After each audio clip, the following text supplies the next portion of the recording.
ଜଣେ ସାଧୁ ବାବା ରାସ୍ତାରେ ଗଲାବେଳେ ଗୋଟେ ଲୋକକୁ ଦେଖିଲେ ଆଉ ତାଙ୍କୁ ପଚାରିଲେ, ବାବାରେ ସମୟ କେତେଟା ହେଇଛି ଦେଖିକି କହ ତ। ସେ ଲୋକ ଜଣକ ବାବାଙ୍କ ମୁଣ୍ଡକୁ ଠେଙ୍ଗାରେ ଗୋଟେ ପାହାର ପକାଇ କହିଲା, ଗୋଟେ ହେଇଛି। କାହିଁକିନା ସେ ଗୋଟେ ଖଳ ପ୍ରକୃତିର ଲୋକ ଥିଲା। ସାଧୁ ବାବା ଜଣକ ସେଇଠି ନା ଖୁସିରେ ନାଚିବାକୁ ଲାଗିଲେ।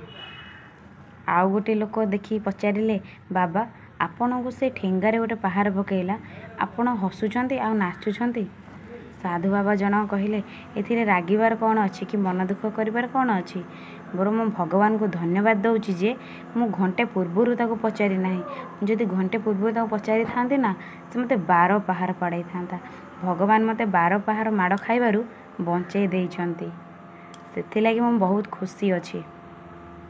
ତେଣୁ ମୁଁ ଏଇ ଷ୍ଟୋରିଟା କହିବାର କାରଣ ହେଉଛି, ସବୁ କଥାକୁ ନା ଆମେ ସବୁବେଳେ ନେଗେଟିଭ୍ ନେଇଯାଉଛେ।